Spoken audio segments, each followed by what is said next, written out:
Assalamualaikum warahmatullahi wabarakatuh. Selamat pagi semuanya. Yang saya hormati Ibu Devi Ratnasari selaku dosen pengampu dan teman-teman lainnya yang berbahagia. Pertama, marilah kita curahkan kehadiran Allah Subhanahu wa taala karena telah memberikan rahmat sehingga kita dapat melaksanakan presentasi pada perkuliahan hari ini. Perkenalkan, nama saya Dewa Putra Iskandar yang akan bertugas sebagai moderator kelompok 7 dalam diskusi materi yang berjudul Evaluasi Bimbingan Konseling. Adapun anggota kelompok saya yang pertama Al-Maulidia Dwi Ilyasa, Amelia Dwi Larasati, Nazwa Aulia Refni Putri, Muhammad Dewa dan Dava Ardiansa. Baiklah teman-teman, selanjutnya penyampaian materi. Saya persilakan untuk Al-Maulidia membacakan materi yang pertama. Baik, terima kasih Dewa. Di sini saya akan menjelaskan apa itu evaluasi bimbingan konseling. Yang pertama, apa itu evaluasi?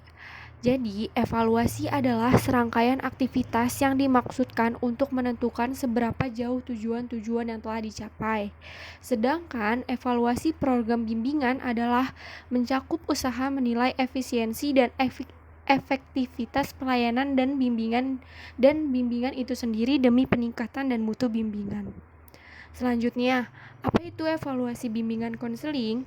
Evaluasi program layanan bimbingan konseling ialah suatu usaha penelitian dengan cara mengumpulkan data secara sistematis, menarik kesimpulan dari data yang diperoleh secara objektif, mengadakan penafsiran dan merencanakan langkah-langkah perbaikan, pengembangan dan pengarahan sehingga pelaksanaan bimbingan dan konseling dapat berjalan secara objektif.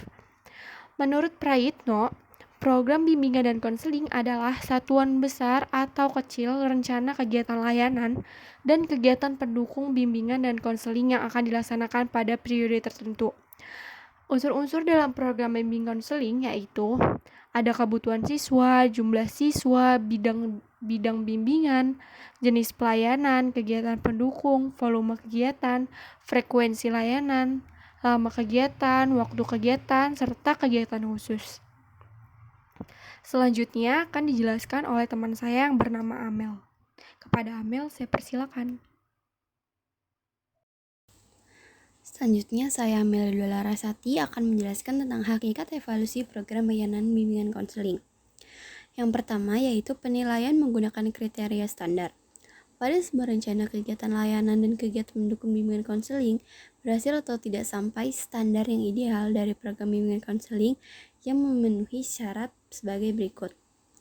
Yang pertama disesuaikan dengan kebutuhan, yang kedua jenis jumlah siswa yang dibimbing dan pembagian tugas konselor terhadap siswa, yang ketiga semua bidang bimbingan masuk dalam program, yang keempat semua jenis layanan di program dengan satuan layanan yang jelas, yang kelima rencana kegiatan pendukung bimbingan dan konseling, yang keenam jenis volume kegiatan, yang ketujuh frekuensi layanan, yang ke-8 lama kegiatan, yang ke-9 waktu kegiatan, dan yang terakhir adalah kegiatan khusus. Nah, yang kedua yaitu evaluasi atau menilai program bimbingan dan konseling juga menyangkut fisik, yaitu wadah tempat program itu dijalankan seperti ruang dan sarana yang digunakan. Dengan demikian, dapat disampaikan bahwa yang dimaksud dengan evaluasi pelaksanaan program bimbingan dan konseling itu merupakan suatu proses yang dilakukan secara berkala dan terus-menerus dalam rangka mengetahui, menguji, menelaah sampai sejauh mana pelaksanaan program bimbingan dan konseling yang dilaksanakan tersebut memberikan kontribusi yang maksimal bagi klien atau program bimbingan dan konseling itu sendiri. Baik, terima kasih Amel. Selanjutnya tujuan evaluasi program layanan bimbingan konseling. Secara umum untuk mengetahui kemajuan evaluasi pelaksanaan program bimbingan dan konseling atau subjek yang memanfaatkan pelayanan dari bimbingan dan konseling, dan untuk mengetahui tingkat efisiensi dan efektivitas strategi pelaksanaan program bimbingan dan konseling yang telah dilaksanakan dalam kurun waktu tertentu.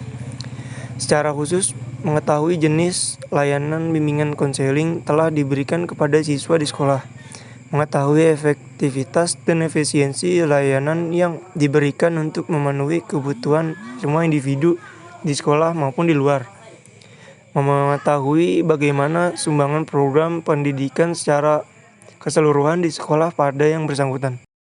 Jadi tujuan dari dilaksanakan evaluasi pelaksanaan program ini untuk mengetahui sampai sejauh mana program bimbingan dan konseling itu memberikan kontribusi nyata bagi klien yang memanfaatkan program ini, serta untuk mengetahui keefektifan dan keefisiensian program bimbingan yang sudah dilaksanakan. Untuk dilakukan kajian ulang guna memperbaiki strategi dan metode yang dianggap kurang relevan. Untuk digunakan dan menggantinya dengan metode yang lain yang dianggap kurang relevan. Untuk digunakan dan menggantinya dengan metode lain yang dirasa lebih efektif bagi suksesnya pelaksanaan program layanan bimbingan dan konseling di sekolah. Baik, selanjutnya akan dilanjutkan oleh rekan saya yaitu Dewa. Kepada Dewa, saya persilakan.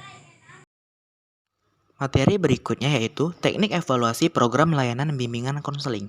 Kegiatan penyelenggaraan bimbingan dan konseling di sekolah meliputi banyak aspek baik yang menyangkut SDM maupun instrumen pendukung lainnya, seperti lingkungan bimbingan, sarana yang ada, dan situasi daerah. Program kegiatan bimbingan, personal atau ketenagaan, fasilitas teknik dan fisik, pengelolaan dan administrasi bimbingan, pembiayaan, partisipasi personal, dan proses kegiatan. Bila aspek proses kegiatan yang hendak dievaluasi dengan kriteria pada bagian 1 di atas, yaitu lingkungan bimbingan, sarana yang ada, dan situasi daerah, instrumen teknik yang harus digunakan adalah: yang pertama, checklist list. Yang kedua, observasi kegiatan. Yang ketiga, tes situasi. Yang keempat, wawancara. Dan yang terakhir, angket. Baik, terima kasih Dewa. Di sini saya akan melanjutkan materi langkah-langkah evaluasi layanan bimbingan konseling, di mana poin yang pertama, merumuskan masalah atau beberapa pertanyaan. Nah, maka dari itu, untuk memperoleh data yang diperlukan konselor, perlu mempersiapkan pertanyaan terkait dengan hal-hal yang akan dievaluasi. Poin yang kedua, mengembangkan atau menyusun instrumen pengumpulan data. Di sini untuk memperoleh data yang diperlukan agar tingkat keterlaksanaan dan ketercapaian program, maka konselor perlu menyusun instrumen yang relevan, dan kedua aspek tersebut, instrumen itu diantaranya inventory, angket, pedoman, wawancara, pedoman observasi, dan studi dokumentasi. Poin yang ketiga, mengumpulkan dan menganalisis data. Nah, data yang diperoleh konselor, maka data dianalisis terlebih dahulu, menelaah tentang program apa saja yang telah dan belum dilaksanakan, serta tujuan mana saja yang telah dan belum tercapainya. Poin yang keempat, melakukan tindak lanjut atau memfollow up. Nah, hal ini untuk memperbaiki hal-hal yang dipandang lemah, kurang tepat, atau kurang relevan lebih tepatnya. Penilaian di tingkat sekolah merupakan tanggung jawab kepala sekolah yang dibantu oleh pembimbing khusus dan personil sekolah lainnya. Di samping itu, penilaian kegiatan bimbingan dilakukan juga oleh pejabat yang wewenang atau pengawasan bimbingan dan konseling dari instansi yang lebih tinggi, yaitu Departemen Pendidikan Nasional, kota atau kabupaten.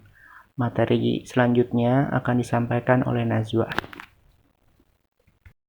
Untuk selanjutnya, ada model-model evaluasi layanan bimbingan konseling. Yang pertama, ada evaluasi peserta didik atau input. Evaluasi jenis ini dimulai dari layanan pengumpulan data pada saat peserta didik diterima oleh sekolah bersangkutan. Adapun jenis data yang dikumpulkan dari peserta didik dapat berupa kemampuan skolastik, bakat, minat, kepribadian peserta belajar, riwayat pendidikan, riwayat hidup, cita-cita pendidikan atau jabatan, hobi dan penggunaan waktu luang, kebiasaan belajar, hubungan sosial, keadaan fisik dan kesehatan, kesulitan-kesulitan yang dihadapi, dan minat terhadap mata pelajaran sekolah. Untuk yang kedua, ada evaluasi program. Jenis evaluasi program ini dilakukan demi untuk peningkatan mutu program bimbingan dan konseling di sekolah dibagi menjadi beberapa kegiatan layanan, yaitu layanan kepada peserta didik, layanan kepada guru, layanan kepada kepala sekolah, layanan kepada orang tua siswa atau masyarakat. Kegiatan operasional dari masing-masing layanan hendaknya disusun dalam suatu sistematika tertentu. Jenis evaluasi pelaksanaan program ini memerlukan alat-alat atau instrumen evaluasi yang baik. Untuk selanjutnya akan dijelaskan oleh Al-Maulidia. Untuk Al-Maulidia, dipersilakan. Baik, terima kasih Najwa. Di sini saya akan melanjutkan penjelasan mengenai evaluasi hasil. Jadi, untuk memperoleh gambaran tentang hasil yang diharapkan sesuai dengan tujuan pelayanan bimbingan dapat tercapai atau tidaknya akan tercermin dalam diri siswa yang mendapatkan pelayanan bimbingan itu sendiri. Maka hal-hal yang menyangkut diri siswa sesuai dengan tujuan pelayanan bimbingan dapat dilihat dalam berbagai segi. Yang pertama, pandangan para tamatan atau lulusan tentang program pendidikan di sekolah yang telah ditempuhnya. Kedua, kualitas prestasi bagi tamatan atau lulusan. Ketiga, pekerjaan atau jabatan yang dilakukan oleh siswa yang telah menamatkan program pendidikannya. Dan yang terakhir, proporsi tamatan atau lulusan yang bekerja dan yang belum bekerja.